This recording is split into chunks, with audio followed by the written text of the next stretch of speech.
Thank you for staying with God. There are so few of us. Please subscribe and listen until the end. Hey everyone, my name's Mar, and I never thought I'd be the type of person to share something like this online. Honestly, I'm still trying to wrap my head around what happened, and I know a lot of people probably won't believe it, but I feel like I have to get this out there, even if just one person hears it and it makes them feel less alone. So, here's my story. I've always loved diving. The ocean has fascinated me since I was a kid. There's something about being underwater, in this completely different world, that makes everything else fade away. I've been diving for years, exploring reefs, shipwrecks, even the occasional underwater cave, but I was never reckless about it. I knew the risks and I was always careful. At least I thought I was. This happened about 6 months ago. I was on a diving trip with a couple of friends in a remote part of the coast, a place we'd been planning to visit for a while. The waters there were clear, the caves were supposed to be incredible, and we were all excited for the adventure. The first couple of dives went smoothly.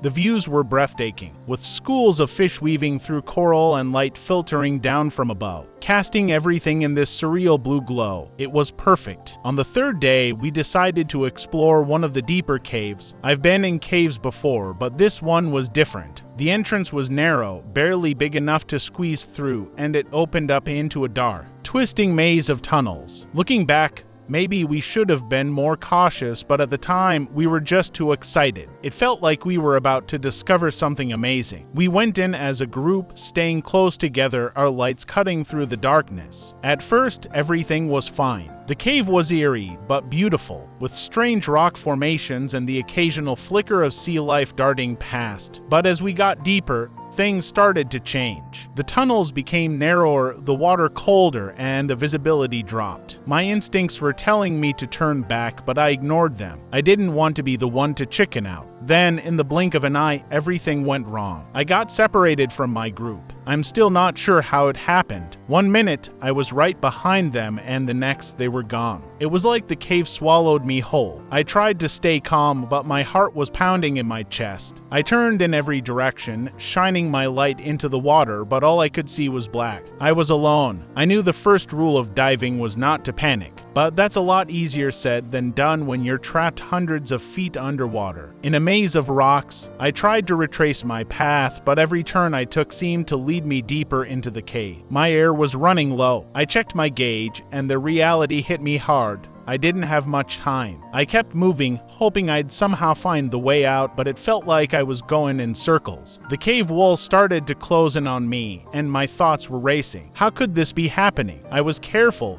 I was experienced. I shouldn't have gotten lost. But there I was, with no way out and less oxygen by the second. I don't know when I started praying, but at some point, I just let go of everything and started begging God for help. I wasn't sure if anyone was listening, but I was out of options. I was terrified. My breath was getting shorter, and I could feel the pressure in my chest growing as my air tank neared empty. I thought, this is it. This is how it ends. And that's when it happened. In the darkness, I saw light. At first, I thought it was just my mind playing tricks on me. After all, people hallucinate when they're low on oxygen, right? But the light was real. It wasn't like the beams from my flashlight. It was softer, warmer, almost golden, and it seemed to be coming from deeper in the cave, from somewhere I hadn't seen before. It was like it was calling to me. I couldn't explain it, but I felt drawn to it. With no other options, I started swimming toward the light, even though it didn't make any sense. I knew I was deep in the cave, way too far from the surface for any natural light to reach me. But there it was, glowing like a beacon in the distance. I kicked as hard as I could, my heart racing, my breath getting shallower with every stroke. Then I heard a voice. It wasn't loud, and I couldn't make out the words exactly, but it was there. Calm, steady, and somehow reassuring. It wasn't in my head.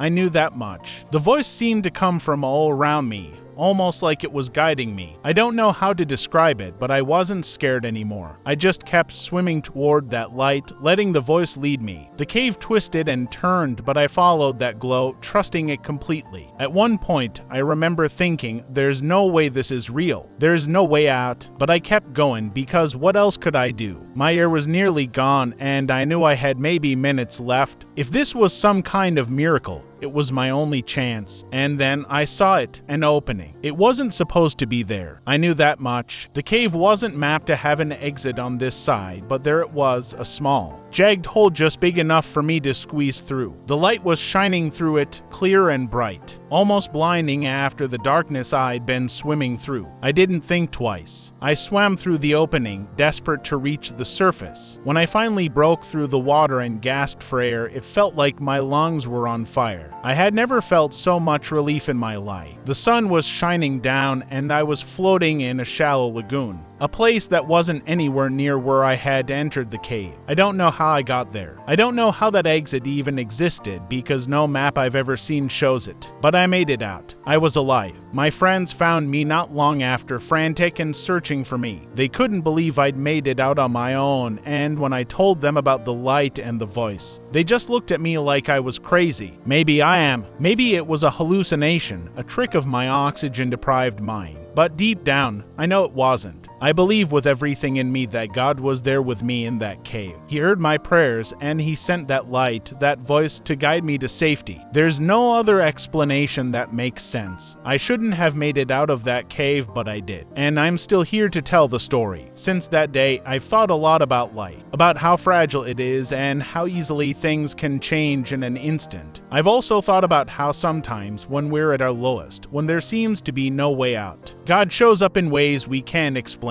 I still dive, but I don't take anything for granted anymore. Every breath, every moment feels like a gift. So, if you're reading this and you feel trapped, like there's no way out of whatever you're going through, just know that there's always hope, even when it feels impossible, when the walls are closing in and you think you're at the end. There's a way through. Sometimes you just have to trust the light. Trust the voice that's guiding you, even when you can't see the full path ahead. Thanks for listening to my story. I hope it helps someone out there realize that they're never truly alone. No matter how deep the darkness seems, there's always light and there's always a way out. Hey there, my name's Dave, and I've never really been the type to share personal stories like this online. I'm a trucker, been on the road for years, and I guess you could say I've seen my fair share of strange things out there. But what happened to me one night on the highway still shakes me to my core. It's not something I can easily explain, and if you'd asked me before this happened, I probably would have laughed it off. But now, I know that there are forces out there that we just don't fully understand. So here's my story. Take from it what you will. It was about a year ago, during one of those long-haul trips that every trucker dreads. I was on a cross-country run, driving straight through the night, trying to make a delivery deadline. I'd been on the road for hours, and fatigue was creeping up on me fast. Now, any trucker will tell you that staying awake on the road can be the hardest part of the job, especially at night when the world is dead quiet, and the only thing keeping you company is the hum of your engine and the stretch of endless highway in front of you. I've always prided myself on being able to push through the exhaustion. I mean, it's part of the job, right? But this night was different. I was beyond tired. I was the kind of tired where you feel your eyelids getting heavy, your body begging for sleep, but you just keep going because you don't have a choice. I knew I was close to the danger zone, where you're so out of it that your mind starts playing tricks on you. The highway was completely empty.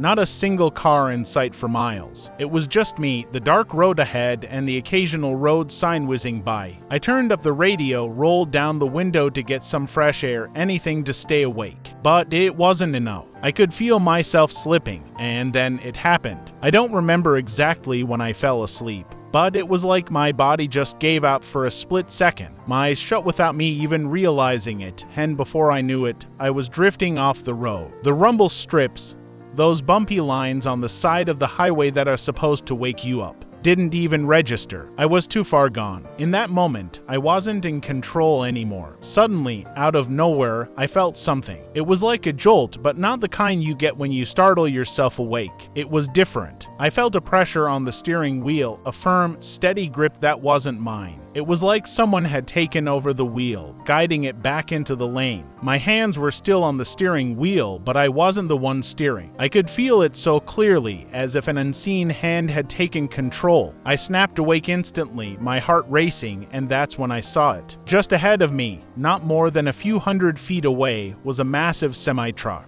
pulled over on the side of the road with part of its trailer sticking into my lane. If I hadn't woken up when I did, if that unseen hand hadn't taken control, I would have slammed right into it at full speed. No doubt about it, I wouldn't be here telling you this story. I swerved just in time and narrowly avoiding the collision. My truck jerked back onto the road and I pulled over to the shoulder, shaking. My hands still gripping the wheel so tight my knuckles were white. I just sat there breathing hard, trying to process what had just happened. I should have crashed. I should have died. There's no reason I should have made it out of that situation alive, but I did, and I know deep down that it wasn't because of anything I did. I wasn't awake, I wasn't in control, and yet, somehow, something, or someone, took over and saved my life. I stayed parked on the side of the road for what felt like hours, but it was probably only a few minutes. I just couldn't shake the feeling of that presence in the cab with me. I didn't see anyone, didn't hear anything, but I felt it. I knew I wasn't alone out there. Someone had been with me in that moment, guiding me, protecting me, and I'm convinced it was an angel or God's hand watching over me. I know how that sounds. If you had told me a story like this before it happened to me, I probably would have laughed and said you were just tired or imagining things. But after that night,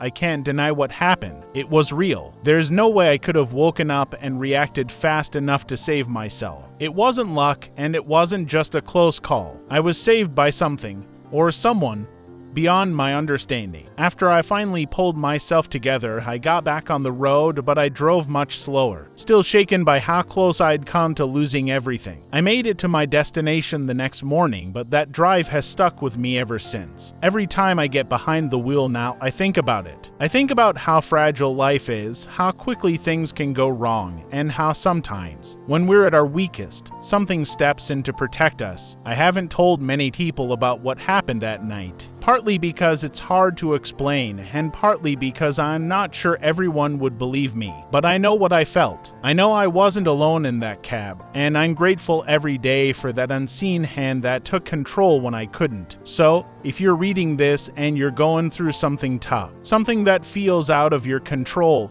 I just want to say this: you're not alone. Even when you feel like you're on your own, like there's no one there to help, there's always something bigger watching over you. I don't know why I was spared that night, but I believe it was for a reason. Maybe to tell this story. Maybe to remind someone out there that they're being watched over, too. Thanks for reading. I don't know if my story will resonate with everyone, but I hope it reaches the people who need to hear it. Life is fragile, and sometimes it's the things we can't see that protect us when we need it most. Stay safe out there.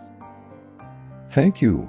I recommend watching the powerful video on the right.